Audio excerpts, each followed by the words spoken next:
Hindi pa inilalabas ang guidelines sa pinirmahang executive order ng Pangulo kaugnay sa pagmimina. Panawagan ng isang grupo, dapat isaalang-alang sa usaping ito ang kapakanan ng mga komunidad at kababaihan. Live mula sa Quezon City, may report si Joseph Molo. Joseph? Isang grupo nga ng mga kababaihan ang itinatag para naman daw maisali yung boses ng mga babae sa debate tungkol sa pagmimina or sa mining policy. Bahagi na raw ng ating kultura ang pagmimina. Bago man dumating yung mga mananakop ay nagmimina na ang ating mga ninuno. Ang Baguio nga raw ay syudad na pinausbong ng pagmimina. Pero meron din naman mga tutol sa pagmimina dahil hindi rin maikakaila ang ilang perwisyong dulot dito sa ilang mga komunidad.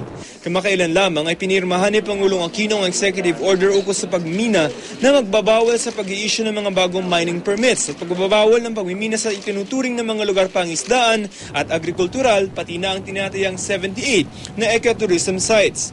Bukod dito, tinatarget din ng mining policy na taasan ang buwis sa pagmimina mula 2% hanggang 5% ng kabuoang kita ng mga mining company. A little bit pa sila apprehensive dahil yung implementing guidelines ay hindi pa naman tatapos.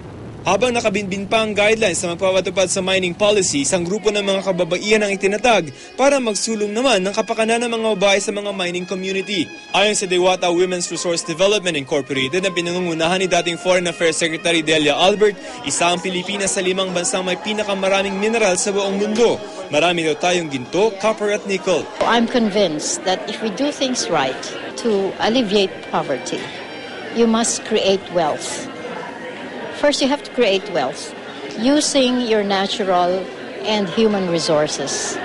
Wala pang formal na posisyon ng grupo ukol sa mining policy. Pero kailangan din daw kasabay ng pagsusulong sa pagmimina sa bansa ang pagkalinga sa kapakanan ng mga komunidad, partikular na mga babae. We really would like to be able to promote the welfare of women, to advance their livelihood, their health, their culture, and education.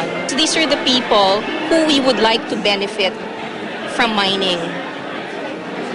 And that is the role of Diwata, to make sure that all these people in the project areas, particularly the women, are taken care of.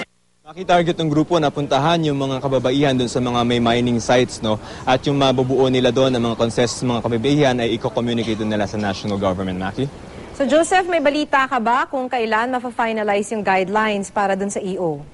Within 60 days yan, meron ng binuo na, ang tawag dito, yung Mining Industry Coordinating Council o MICC. Sila yung, this is an interagency body na siya yung magpapatupad ng bubuo at magpapatupad ng IRR, Matthew. Maraming salamat, Joseph Morong.